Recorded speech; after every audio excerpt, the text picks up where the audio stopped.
Art is an expression of our emotions, thoughts, and desires. This week, we take you to the Kimi Museum of Art and Sculpture located in Mount Irving. Come with us as we explore the property and the wide range of artistic pieces. I'm Davia Chambers, and this is Let's Talk Tobago. Tobago House of Assembly meets with heads of security, athletes recognized for their hard work at the 2016 Sports Awards, and later, financial assistance awarded for home repairs. These stories and more when Let's Talk Tobago continues. Stay with us. I was introduced to the marine environment by my biology teacher when I was 14 years old, and I decided to make it my passion. So I've been diving for almost 32 years. I decided, listen, this is the job for me. I also find great joy in introducing the kids to that environment because that's our future. I am Alvin Douglas. I'm a dive shop operator at the Store Bay Beach facility, and tourism is all a waiting. Louise Kimi was born in Germany. Her passion for art led her to study in Berlin and the St. Martin's School of Art in the United Kingdom. After years of teaching in England and in the United States of America, her curiosity to travel the world led her to Tobago in 1979. Now, in our lead story this week, representatives of the Ministry of National Security met with representatives of the Tobago House of Assembly to discuss issues impacting security both in Tobago and Trinidad. We have the details in this report.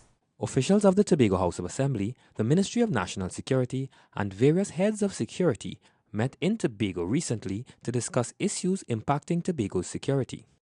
The meeting focused on strengthening the joint effort among security agencies. Chief Secretary Kelvin Charles and Edmund Dillon, the Minister of National Security, led the talks. They discussed issues ranging from infrastructural development in Tobago to security at the island's ports of entry. We dealt first of all with issues pertinent to the security concerning the inter-island ferries.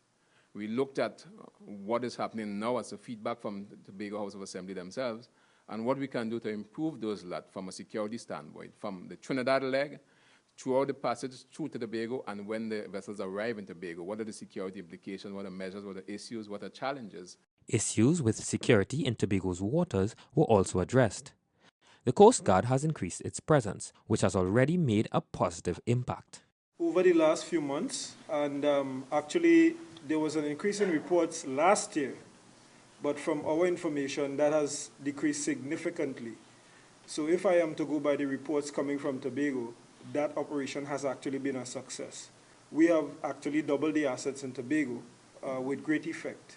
In terms of policing, the construction of the Roxborough Police Station and the replacement of the Old Grange Police Station are two projects that will be started this year.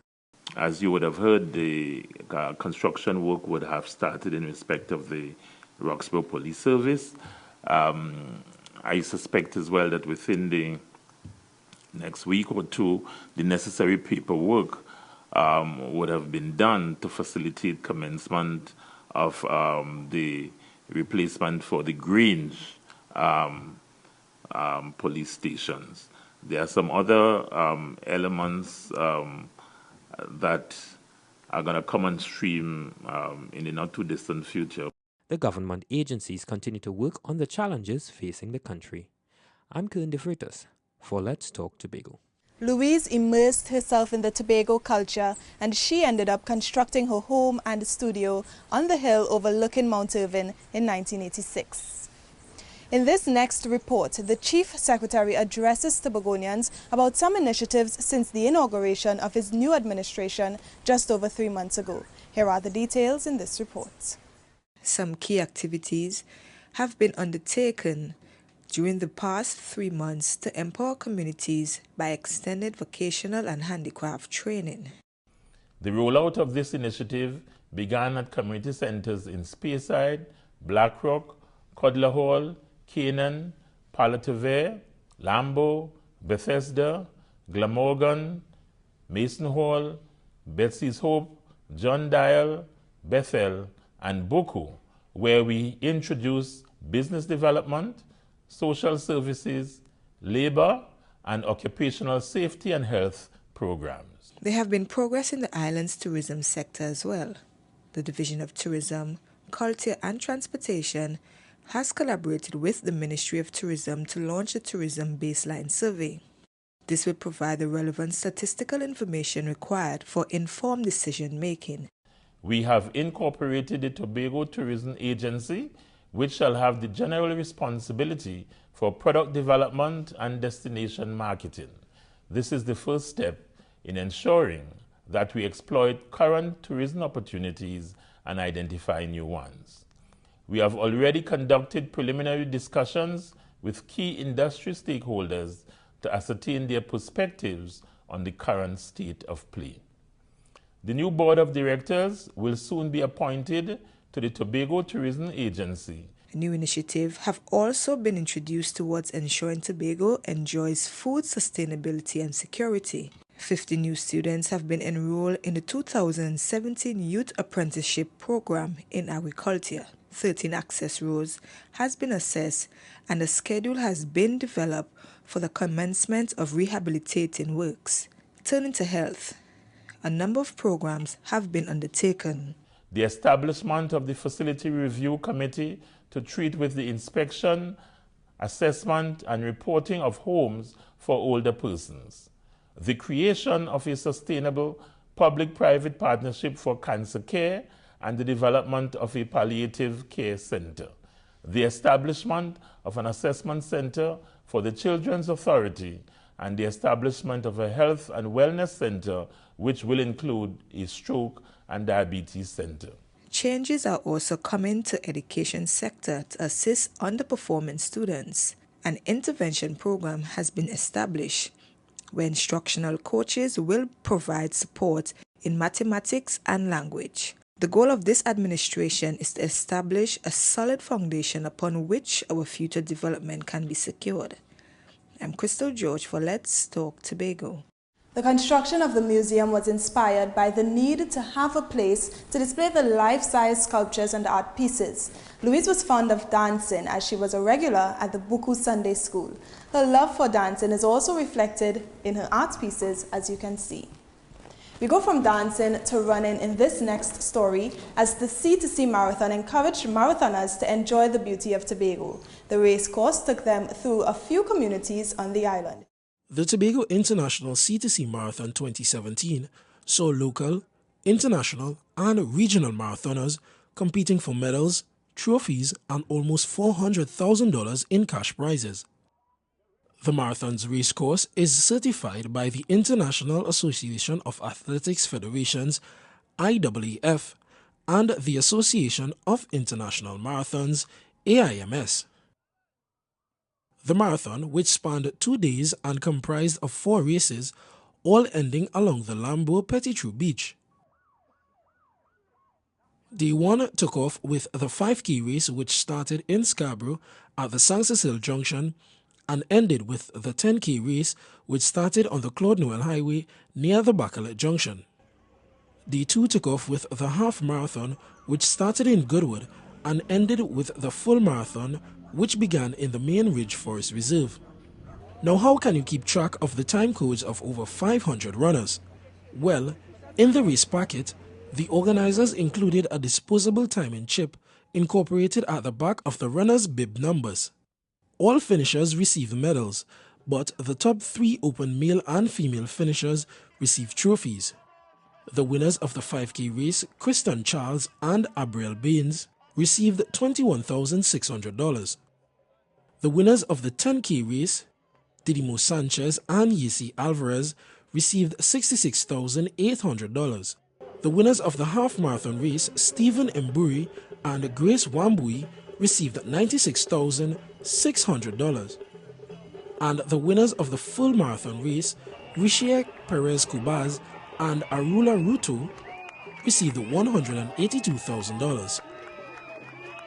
The C2C Marathon is an annual event put on by the C2C Event Limited. This is the second year the event has been launched in Tobago. I'm Keyshawn Wilson for Let's Talk Tobago. Coming up next, we take you to the Tobago House of Assembly Sports Awards. Stay tuned. Let's Talk Tobago. We'll be right back. Come, there we go. There we go to Tobago, that paradise found by Robinson Crusoe. And it is said it's the land of tomorrow. Princess Margaret say, come Tobago for holiday. Now the whole world sing, come Tobago for holiday. These pieces were inspired by Louise's creativity and love for African methodology. That's why during tours to the property, you would find a number of life-size bronze orisha sculptures. Now, hard work is rewarded. Tobago's athletes have been recognized for their contributions to sports at the Tobago House of Assembly's Sports Awards. We join Kern de Freitas at the Magdalena Grand and Beach Resort for the results. In 2016, Tobago produced some impressive athletic performances, especially at the youth level, and the top performers were honored at the Tobago House of Assembly Sport Awards 2016. Hakeem Stewart for his world record Paralympic F42-44 men's javelin throw to grab gold, and silver in the F43-44 men's discus was named Sportsman of the Year. Multisport athlete Asha James represented this country at the Carifta Games and on the under-20 football team. She also starred for Signal Hill Secondary at cricket, which earned her the Sportswoman of the Year title. Ms. James took home 3 awards in all. She was also named Female Secondary School Athlete of the Year and Female Student Athlete of the Year. Her schoolmate and fellow javelin thrower Tyreke Hosford for his consistency and record-breaking form at the Carifta Games and in local competition was Male Student Athlete of the Year and Male Secondary School Student of the Year. The primary school athletes of the year were Aqua Warrior swimmers Abri Strim and Jacob Cox. Coach Wade Franklin, who helped Stewart to Paralympic glory, was Coach of the Year. Other awardees included Julianne McDougall, Official of the Year, the YMCA Aqua Warrior Swimming Club, Club of the Year, and the Aquaforce Dragon Boat Team, Community Sport Program or Project of the Year. Director in the Department of Sport, Theophilus Trim, was honored for his decades of contribution to sport in Tobago. The crowd was also entertained with this solo performance from David Frank. Mr. Franklin is a Level 4 coach. He has been attached to the THA's Department of Sport for the past 27 years. He says he's been energized by the recognition as the island's top coach for the 2nd year running. Coach Franklin attributes his success to dedication. Being a qualified coach is good, but dedication is more important. So when you dedicate yourself as a coach too, you give back the knowledge that you learn. And of course, every day you have to keep up to date with the new techniques and the new things and training that comes out. So I personally do a lot of research. So I think that was one of the things that lead me to the success that I have right now. And of course, when God gives you a talent, you use it to the best of your ability. The athletes were also encouraged to make the best of every opportunity they get, while parents, coaches, sporting officials and communities are being urged to continue supporting the island's up-and-coming talent. Ladies and gentlemen, we have a responsibility to encourage, praise, beg, pull, push, do whatever is necessary for our young athletes to fulfill their potential. The worst tragedy, as somebody once said, is one that could have been avoided. We all know of individuals, athletes, who've had potential and somewhere along the way they fell off. We cannot sit by and idly let that happen to these young potential superstars, these young potential legends in front of us. The theme of this year's awards was Today's Champions, Tomorrow's Legends. I'm Kern de Freitas for Let's Talk Tobago. In 2013, Louise asked Dunieski to maintain her art pieces and continue to develop new creations as she was sick. Unfortunately, she passed away at her home in Tobago later that year. Class is in session. We take you to the east of Tobago to learn a few skills at the new Automotive Service Workshop and Classroom Center in Goldsboro. Here's Crystal George with all the details in this report. Education isn't just about getting a degree. It's about earning the skills and experience that will create employment and business opportunities. That's why vocational skills training continues to be expanded in Tobago. And just recently, the island opened an automotive service workshop and classroom center in Goldsboro, East Tobago. This initiative was a collaborative effort by the Ministry of Education, along with the Tobago House of Assembly and the National Energy Skills Center, NESC. Mr. Anthony Garcia, the Minister of Education, says initiatives like these are an important part of the educational system. The vision of our government is also to ensure that we have an expanding system of education and training, of which technical vocational education must play an important part.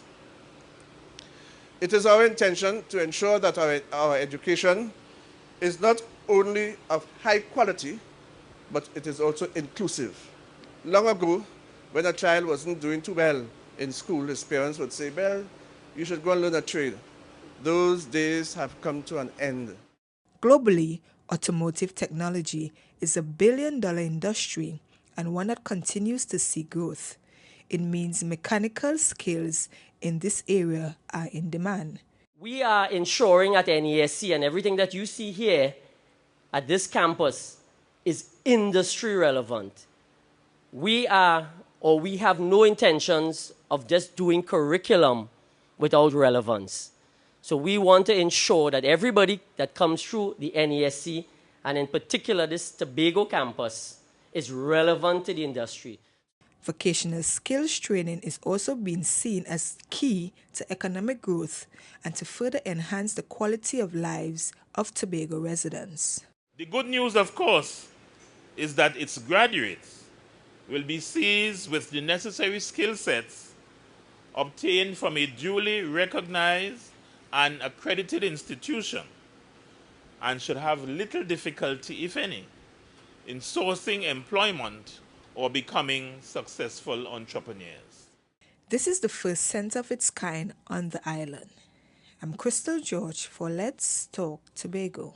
The pieces behind me were created by Dunieski Laura, a Cuban artist who studied art at the Eva Elementary School of Art. Now, he pursued various art courses in countries like Spain. Dunieski also made personal and collective pieces outside of this country. The Healing with Horses Foundation is known for providing an environment for differently abled individuals to interact with others. In this next report, Omodara Mills tells us about the new Healing with Horses employment opportunity that has these individuals learning about horse care and agriculture. Take a look.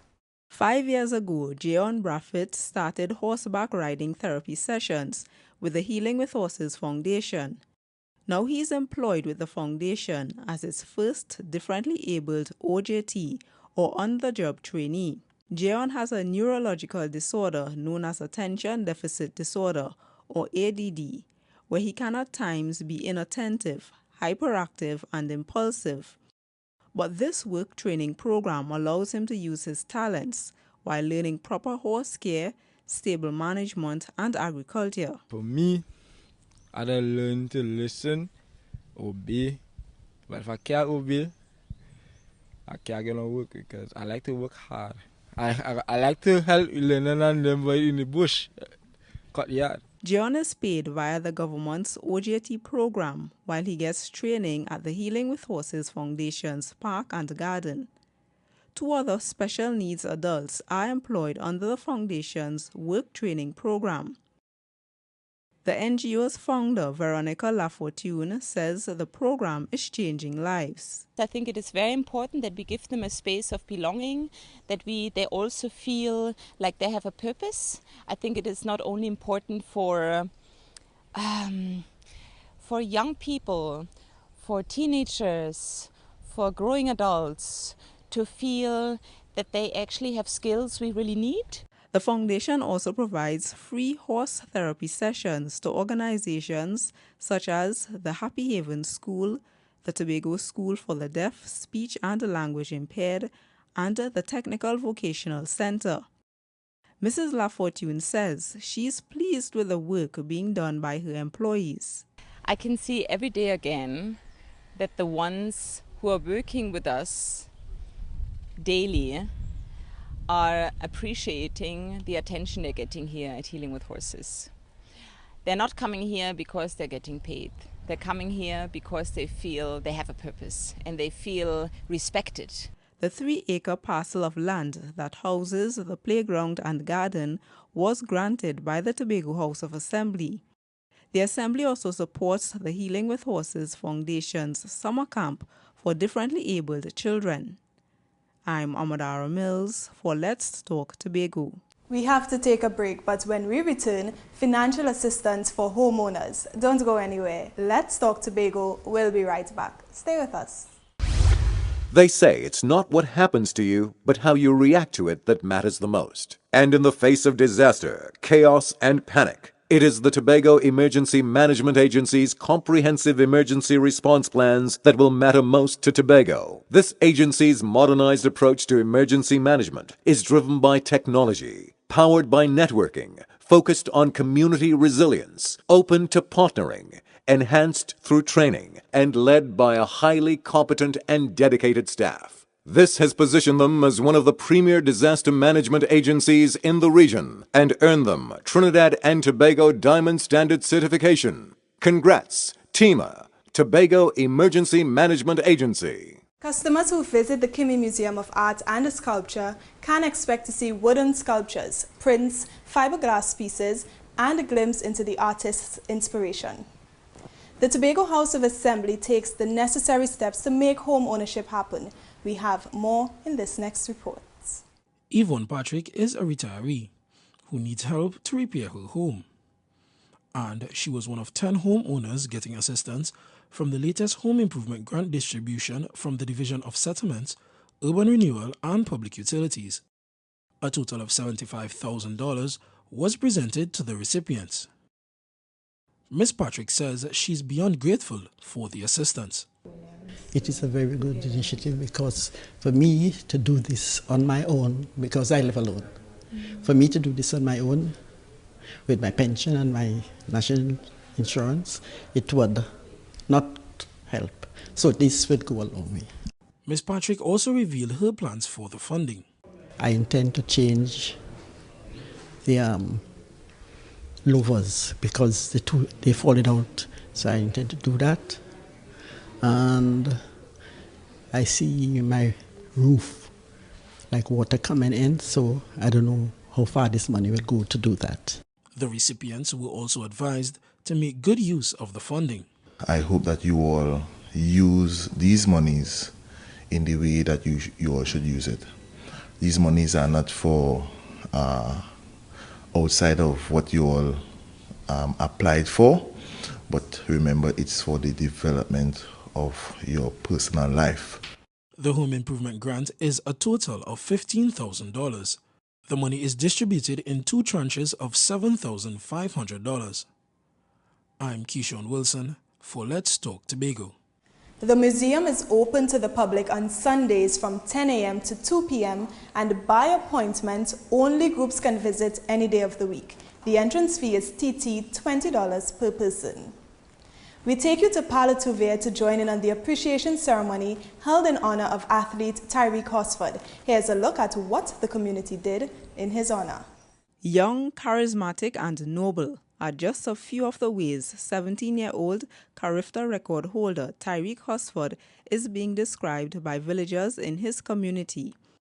For the 3rd straight year, Tyreke has broken the Carifta Games record in the boys under 18 javelin, winning gold, this time with a throw of 76.50 meters. That puts him 2nd in the world among juniors in that event. But his success did not come overnight, and as his hometown of Palo Tuvia honored him at a recent appreciation ceremony, his coach, Wade Franklin, gave some insight into his journey. Since he was about, I would say about 8 years old, I could remember that he was throwing cricket ball. And he used to always harass me. I want to do javelin, I want to do javelin. I said, boy, you're too young, why you keep harassing me? And for some reason, one day I saw the javelin in the air. So I said, who threw that? They said, Tyreke threw it. But you know the training started from then. And he was about 8. Over the years, Tyreke has amassed numerous awards and medals. They include the N3A's Most Outstanding Boys Under-16 Field Athlete for 2014 and 2015, the First Citizens Sports Foundation Youth Award 2016, and most recently he received the THA's Student Athlete of the Year Award and the Secondary School Athlete of the Year Award. Despite his accomplishments, Tyreke remains grounded and focused. Of course, Tyreke was one of our students, always a very disciplined young man, very quiet disposition, and very determined. Or as we would have heard, Olympic is right there and you're expecting to hear, well, yeah, for sure I will be there. Tyreke is the kind of person who will tell you, well, I will take it step by step. I will keep training. My focus is on distance, technique, progress, and monitoring my injury. Those were words from Tyreke. Tyreke is already eyeing a number of upcoming events, including the 6th UK Javelin Carnival, the Junior and Senior Champs in Trinidad, and the Commonwealth Youth Games in the Bahamas. First of all, I want to thank God for allowing me the opportunity to be here to share this day with everyone. Also, I'd like to thank my family members who put this together. I really appreciate it, and it's a pleasure being honored here today, and I really thank you. And I hope that every step I take, everyone will be with me, and I will just continue to go from there. The THA's Division of Sport and Youth Affairs continues to recognize and support developing athletes like Tyreke. It is hoped that by providing them with the necessary resources, they can successfully represent Trinidad and Tobago. I'm Amadara Mills for Let's Talk Tobago. It's time to have Your Say, the segment of our program where we hear what you, the viewers, have to say. So today we're asking, how would you deal with domestic violence? While you think about it, we'll have a look at who had their say.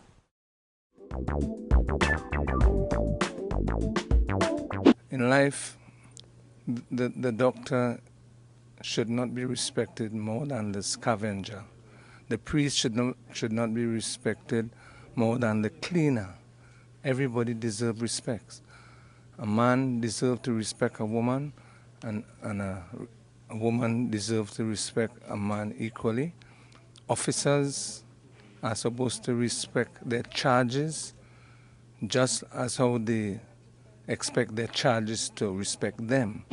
The main thing I would say, I would pray about it, because I believe in prayer. I believe in the Father can work out things. I left it all up to him. But at the same point, I do need to play my part as an individual to try and solve things if I observe things. I would encourage women especially, because you would rarely see a man in a domestic violence situation, and yeah, I would convince women, get help. Men, even though we might see it as a joke, well, it is not. I would also encourage them to maybe talk to a partner instead of lashing out.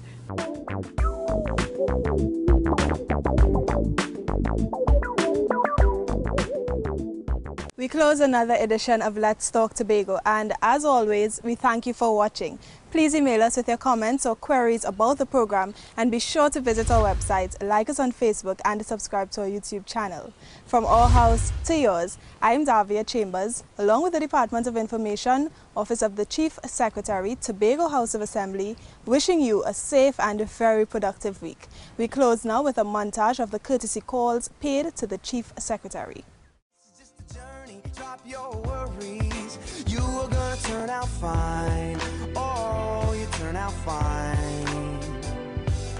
Fine, oh, you turn out fine. But you gotta keep your head up. Oh.